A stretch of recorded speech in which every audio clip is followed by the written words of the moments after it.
kalau Anda nggak serius tahun ini, Anda mesti nunggu tahun depan. Dan berita buruknya tahun depan belum tentu hidup. Saya tidak peduli, kata Allah, sepanjang kalian punya iman, saya berikan kesempatan untuk mengerjakan satu amalan. Jika kalian kerjakan, dihapuskan semua dosanya, dan dia sholat pada saat itu. Semua dosa digugurkan, amalan pertamanya sholat malam itu, masuk surga. Allah sampaikan, ya ayyuhalladzina amanu. 68 kali kalimat ini disebutkan dalam Al-Quran, dengan rincian yang sudah saya jelaskan di pertemuan yang lalu. Kesimpulannya, tidak ada di antara para sahabat yang dipanggil dengan kalimat ya ayyuhalladzina amanu kecuali mereka bahagia menerima panggilan itu. Dengan alasan satu, setiap ada kalimat ya ayyuhalladzina amanu, itu pasti setelahnya akan menampilkan informasi seputar amal soleh. Ingat baik-baik. Jadi kalau di dalam Al-Quran ada kalimat ya ayyuhalladzina amanu, ya ayyuhalladzina amanu, itu setelahnya pasti amal soleh. Kalau bentuknya perintah atau yang kedua larangan. Bentuknya bisa perintah, yang kedua larangan. Contoh perintah, ya ayyuhalladzina amanu kutiba alaikumussyam. Contoh larangan, ya ayyuhalladzina amanu la yaskhar qaumin qaum. Jadi rumusnya total selesai. Begitu selesai ya ayyuhalladzina amanu, pasti setelahnya amal saleh. Sedangkan rumus amal soleh dalam Al-Quran tidak bersanding dengan kalimat iman kecuali menjadi bekal surga yang kita rindukan. Karena kalimat surga pertama dalam Al-Quran ketika disebutkan di Quran surah kedua Al-Baqarah ayat 25, ini kalimat surga pertama, paling kanan sebelah atas di mushaf, itu syarat pertamanya cuma dua. Satu iman, yang kedua amal soleh.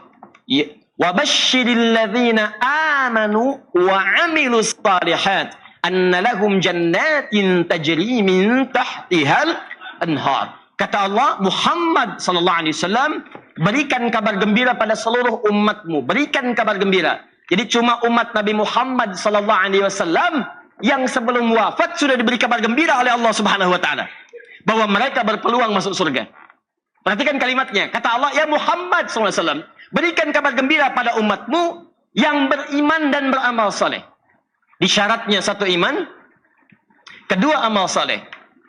Bahwa kami telah siapkan surga untuk mereka, segala keindahannya. Ada sungai-sungai yang mengalir di bawahnya. Semua nikmat cepat didapat. Anda berkata pengen, Anda terfikir ingin, langsung seketika ada. Diberikan persis seperti apa yang Anda inginkan. Cuma bekalnya dua. Satu iman, yang kedua amal saleh. Iman tanpa amal soleh, pekan lalu kita bahas, sulit. Amal soleh tanpa iman mustahil menjadi soleh. Karena syarat amalan menjadi soleh mesti ada iman di dalamnya. Sekarang Allah berikan kepada kita satu pengakuan. Pengakuan yang datang langsung dari Allah mengatakan, hei orang-orang beriman. Ketika disebut beriman berarti kita sudah punya satu syarat. Coba lihat. Fokus ini. Kalau saya katakan kepada Anda, besok insya Allah hari Jumat, di masjid ini sebelum Jumatan jam 11, insya Allah akan ada pembagian teman-teman sekalian, ada sembako plus santunan senilai Rp500.000. Contoh. Ini penting saya tegaskan kalimat ini supaya besok tiba-tiba banyak yang menginap malam ini karena keterangan Ustaz Adi Hidayat. Saya garis bawahi contoh. Baik. Nah, syaratnya dua. Syarat pertama, saya katakan, pertama, mesti muslim. Yang kedua, dia punya hafalan Quran minimal 1 juz. Pak, contoh. Baik, lihat baik-baik. Satu muslim, kedua, teman-teman sekalian, punya hafalan Quran minimal 1 juz. Nah, pertanyaan saya, kalau ada orang-orang kemudian masuk dari syarat yang pertama, muslim, dia masuk kategori ini. Ada harapan tidak? Ada.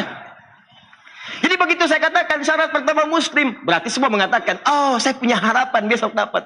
Alhamdulillah, 1 juta dapat plus sembako. Tapi dia belum lihat syarat yang keduanya. Begitu dia melihat syarat kedua, minimal hafal Al-Quran 1 juz. Maka perhatikan baik-baik. Saya sudah melihat dari wajah-wajahnya.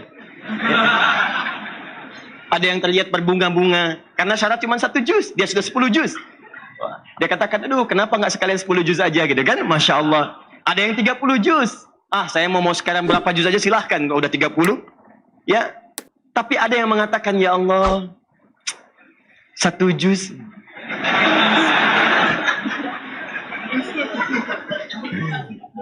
Saya kan baru 1 surat, gitu kan?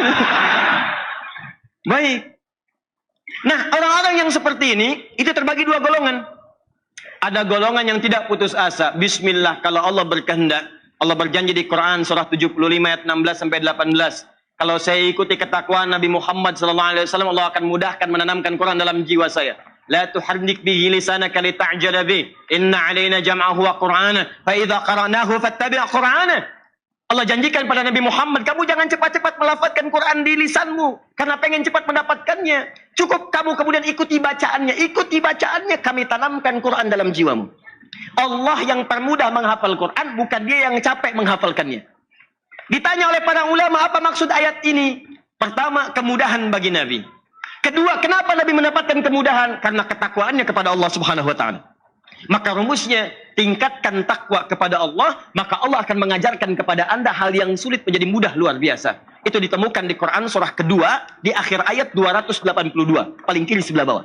Wattaqullah wa yu'allimukumullah. Tingkatkan takwamu kepada Allah, maka Allah akan mengajarkan kepadamu semua jenis pengetahuan yang kamu butuhkan. Makanya ada yang hafal Quran 3 hari, ada yang hafal Quran 5 hari, ada yang 10 hari, ada yang 20 hari, ada yang 23 hari. Orang-orang menghafalkan 2 tahun, dia menghafalkan dalam hitungan hari. Maka dia katakan, tidak ada yang mustahil kalau Allah menghendaki. 1 juz dengan izin Allah besok saya hafal. Masya Allah, dia bermodalkan surat Al-Ikhlas. Ikhlas dia hafalkan malam. 1 juz. Bismillah, hafalkan. Allahu Akbar, tamat 1 juz dia. Begitu besok ketika mau diuji, bismillah, hafal 1 juz, datang.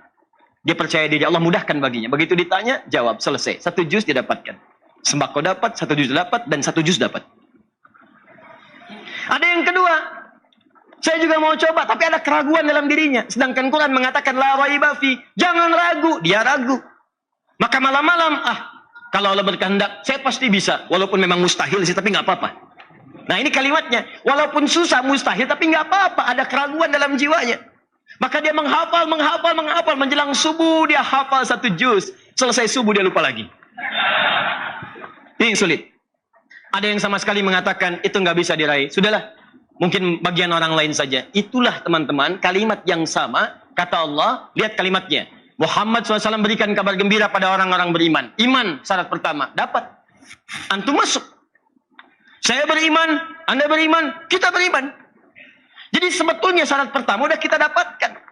Tinggal bagian kedua. Wa amilus sholihat, yang ini. Jadi kalau Anda mau masuk surga, sebetulnya setengah dari syaratnya udah dimiliki. Iman. Dapat. Sudah dapat teman-teman. Dan sekarang yang kita butuhkan adalah kita tinggal dapatkan bagian yang kedua. Apa itu? Wa amilus sholihat, amal soleh. Makanya ketika Allah menyandingkan kalimat iman dengan amal soleh, begitu diturunkan kalimat iman, sahabat senang semua. Kenapa? Karena kalimat iman itu akan bersanding dengan amal soleh. Dan amal soleh kunci mendapatkan surga kita. Jadi begitu sahabat mendapatkan, ya ayyuhalladzina amanu, senang semuanya. Kenapa? Karena setelahnya pasti ada bekal ke surga. Di sahabat Nabi itu memosisikan amal soleh bukan sebagai beban perbuatan yang harus dikerjakan, tapi sebagai bekal untuk memasukkan ke surga. Makanya selesai ayat kalimat iman, alladzina yu'minuna bil ghaib wa yuqimunas shalah. Salat, amal soleh. Wa mimma razaqnahum yunfiqun, infaq, amal soleh. Ya ayyuhalladzina amanu, ada amal soleh. Jadi begitu turun perintah salat, yang mereka lihat bekal surga, bukan beban ibadahnya. Bekalnya, begini cara menyikapinya. Makanya ketika mendengar panggilan adzan, buru-buru sebelum adzan, bahkan kita nunggu. Kenapa? Takut gak kebagian bekal. Ini kan aneh, ada orang bagi sembako udah ngantri.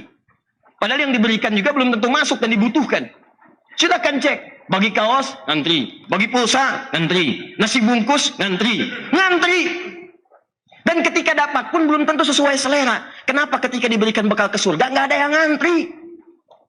Yang paling menyedihkan, ada orang bahkan teman-teman sekalian, dulu sebelum adzan dah nunggu karena tahu bekal surga. Sekarang mau adzan sampai nunggu, sampai komat belum datang juga. Tunggu 5 menit lagi belum datang juga. Ini sebetulnya yang mau ke surga itu yang mana? Ketika Anda mendapatkan kalimat ya ayyuhalladzina amanu, kita mesti senang. Dan berita baiknya, saya sampaikan di pertemuan lalu, kalimat ya ayyuhalladzina amanu itu mengakui semua kadar keimanan seorang hamba. Masih ingat huruf ya? Dekat, menengah, jauh. Yang merasa dekat dengan Allah imannya kuat, yang menengah imannya biasa, awas, yang jauh imannya lemah. Allah tidak bedakan. Hei, saya ingatkan ya, saya tegaskan ya, ayo. Saya panggil semua pemilik iman. Saya tidak peduli mau imannya itu lemah, sehingga jauh dari saya. Mau imannya itu standar, sehingga biasa-biasa hubungannya dengan saya. Dipanggil adzan datang, nggak dipanggil nggak siap-siap. Atau ada orang yang imannya kuat sehingga dekat dengan saya. Sebelum dipanggil adzan, dia sudah siap-siap. Saya tidak peduli, kata Allah, sepanjang kalian punya iman, saya berikan kesempatan untuk mengerjakan satu amalan. Jika kalian kerjakan, maka yang lemah akan menguat imannya, yang biasa semakin dekat dengan Allah, yang dekat akan semakin lekat. Makanya ketika dipanggil ya ayyuhalladzina amanu, antum mesti senang, karena saat itu keimanan kita masih diakui oleh Allah Subhanahu wa taala. Yang penting ada iman. Maka setelah itu sekarang pertanyaannya, bagaimana menguatkan iman itu? Turunlah kemudian perintahnya. Apa perintah yang turun di hari Senin tahun kedua hijrah itu di bulan Sya'ban? Kutiba alaikumussyam. Diwajibkan atas kalian menunaikan puasa. Jadi begitu mendengar kewajiban puasa dan itu sebagai bekal ke surga, demi Allah saya katakan tidak ada satupun yang tidak bahagia pada saat itu. Semua senang. Karena mereka merasa surga sudah ada di depan mata. Jelas? Baik. Saya hapus sebentar ya. Nih, saya tanya begini nih. Lihat-lihat ya, ini perbandingannya untuk memahami. Posisikan Anda nggak pernah puasa. Paling sehari, 2 hari, gitu kan? Sehari, 2 hari. Tiba-tiba ada perintah. Besok, bulan depan, Anda puasa 30 hari. Siap tidak? Siap tidak? Pertama kali mendengar respon itu, bahagia, senang, atau campur aduk? Ada yang campur aduk, ada yang gelisah, ada yang macam-macam. Karena melihatnya posisinya mesti puasa. Tapi orang-orang dulu, cara pandangnya beda. Ini bekal surga. Jadi begitu mereka melihat, ini bekal surga, ada Lailatul Qadar, kita bahas pekan lalu. Ada lipat ganda amalan, 100 kali dilipatkan dari hari biasa. Ada tambahan ini, ada ampunan dosa. Mereka melihatnya itu. Jadi kalau wafat di bulan Ramadan, mereka udah ngitung, wafat surga. Coba Anda bayangkan, masuk malam pertama Ramadan, masuk hari pertama tuh, malam pertama tarawih. Begitu ikut tarawih, khusyuk tarawihnya. Kan saya katakan, panggilan ini untuk semua. Makanya malam pertama Ramadan, jangankan yang kuat iman, yang lemah iman pun, yang nggak pernah ke masjid bisa saf pertama.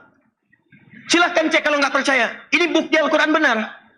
Al-Quran tuh nggak pernah bohong. Kata Allah, saya panggil semua. Mau yang kuat, mau yang lemah, datang. Buktinya malam pertama puasa, semua datang. Yang paling menarik, kalau Anda benar pada satu sholatnya, keluar kalimat Nabi. Man qama ramadhana imanan wahtisaban ghufira lahu ma taqaddama min dzambi. Kalau ada orang menunaikan qiyam Ramadan, dia tunaikan tarawihnya, ikhlas karena Allah, dia mohon ampunan saat sujudnya, Allah ampuni saya. Kemudian di sela-sela rakaat dia katakan, Allahumma innaka afuwun tuhibbul afwa fa'fu anni. Ya Allah, engkau mencintai orang-orang yang mohon ampunan. Saya minta maaf, ampuni saya. Diampuni oleh Allah. Begitu diampuni, meninggal, surga untuknya. Ghufira lahu ma taqaddama min dzambi. Dihapuskan semua dosanya dan dia sholat pada saat itu. Semua dosa digugurkan, amalan pertamanya sholat malam itu, masuk surga. Tidak ada keuntungan yang paling dahsyat soal Ramadan, teman-teman. Dan itu setahun sekali. Jadi kalau Anda nggak serius tahun ini, Anda mesti nunggu tahun depan. Dan berita buruknya tahun depan belum tentu hidup. Sekarang pertanyaannya, Ustaz, bagaimana menunaikan itu semua dengan baik sehingga kita bisa paham perintah dan bisa mengerjakan dengan sempurna? Ayo kita teruskan. Kutiba alaikumussyam. Saya tanya sebentar. Ramadan sebentar lagi, gembira tidak? Senang tidak? Siap tidak? Gembira itu tidak diukur dengan keadaan wajah, senyum, ataupun perkataan-perkataan yang lain, tapi akan diukur dengan semangat kita untuk menyiapkannya. Yuk kita siapkan. Kutiba alaikumussyam. Diwajibkan atas kalian menunaikan puasa. Fokus, kita pelan-pelan bahas. Bismillah. Kutiba alaikumussyam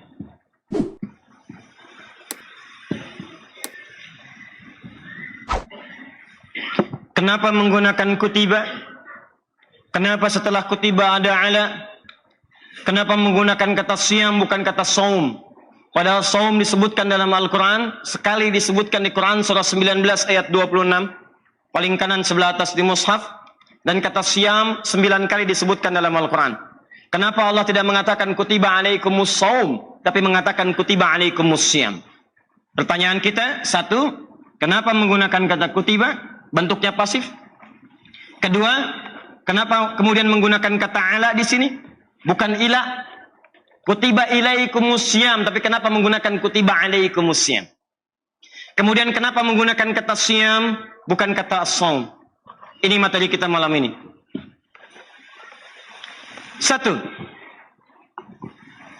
kata kutiba ini bentuk pasif. Awas, fokus ya. Bentuknya pasif. Karena itu terjemahannya disebutkan diwajibkan. Kalau kita rubah bentuk pasif ini ke bentuk aktif, diwajibkan. Maka bentuk aktifnya apa? Mewajibkan. Kalau kita ganti ke bentuk aktif mewajibkan, berarti harus ada subjeknya. Siapa yang mewajibkan? Ya kan? Kalau dalam bahasa Indonesia kan sederhana. Lihat sini. Ahmad makan nasi. Siapa yang makan nasi? Ahmad. Baik, apa yang dimakan Ahmad? Nasi. Apa yang Ahmad lakukan terhadap nasi? Makan. Ini bentuk aktif. Ahmad makan nasi. Saya pengen ganti ini ke dalam bentuk pasif. Maka saya katakan nasi dimakan. Nah, dimakan Ahmad. Dalam bentuk pasif sebetulnya subjek tidak harus disebutkan lagi. Karena sudah diketahui. Kita bisa persingkat dengan mengatakan nasi dimakan. Selesai. Nasi dimakan. Kalau kita pengen tanya siapa yang makan? Siapa? Ahmad. Tapi dalam bentuk aktif ini harus dimunculkan. Ahmad makan nasi. Ketika dirubah ke dalam bentuk pasif, umumnya subjeknya sudah diketahui. Nah, dalam kaidah bahasa Arab, awas hati-hati. Jika teman-teman sekalian, informasi disampaikan dalam bentuk aktif, maka ini ingin menunjukkan dan mengenalkan siapa yang mewajibkan itu. Ingin dikenalkan. Ini kutiba, bentuknya pasif. Bentuk aktifnya, jadikan semuanya fathah. Kataba. Saya kasih rumus cepat bahasa Arab. Lihat sini. Kalau Anda ingin merubah bentuk pasif, gampang. Rumusnya UIA, UIA, UIA. Huruf pertamanya U, huruf keduanya I, akhirnya A. Contoh. Akala, makan. Akala, makan. Dimakan. UIA, ukila. Syaraba, syariba, minum. Diminum. Syuriba. Baik. Lagi. Doroba, mukul. Dipukul. Duriba. Lagi. Nazara, melihat. Dilihat. Nuzira. UIA. UIA. Gampang ya? Pengen lagi? Nah, sudah. Kataba, mewajibkan. Diwajibkan. UIA. Kutiba.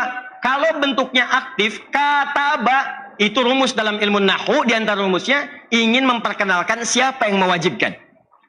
Makanya kalau bentuknya jadi aktif, subjeknya harus muncul. Yang mewajibkan siapa? Maka kalimatnya akan berubah begini. Perhatikan, ini agak dalam ya, agak dalam. Tapi saya coba mudahkan. Maka kalimatnya akan berubah begini. Kataba, yang mewajibkan siapa? Allah. Maka muncul Allahnya. Kataballahu alaikumussyam. Jelas? Kalau ingin diperkenalkan Allahnya, maka ini akan menggunakan bentuk aktif, Allahnya muncul. Tapi kalau Allahnya sudah diketahui, yakin dengan Allah. Walaupun tak nampak dalam pandangan, walaupun nggak kelihatan, saya yakin betul. Teman-teman, kalau Anda menampak sesuatu dalam pandangan karena ilmu, karena tahu, karena kelihatan, karena nampak, yakin, itu ilmu namanya. Kelihatan, yakin gelas, yakin. Kenapa? Nampak, itu ilmu namanya. Tapi kalau Anda yakin pada sesuatu yang tak nampak, tak kelihatan, itu iman namanya. Yakin pada sesuatu yang tak nampak, iman. Tak nampak disebut ghaib namanya. Kalimat gaib pertama disandingkan dengan iman. Al-Baqarah ayat 3. Alladzina yu'minuna bil ghaib. Nah, kenapa di sini Allah tidak memperkenalkan dirinya? Kata Allah, kenapa disebut kutiba? Karena Allah menyebutkan ini bagi ahli iman yang yakin dengan Allah walaupun tak nampak dalam pandangan. Makanya ketika Allah katakan ya ayyuhalladzina amanu, hai orang-orang beriman, artinya mereka sudah yakin dengan Allah. Sudah kenal Allah, jadi nggak perlu ditampakkan lagi.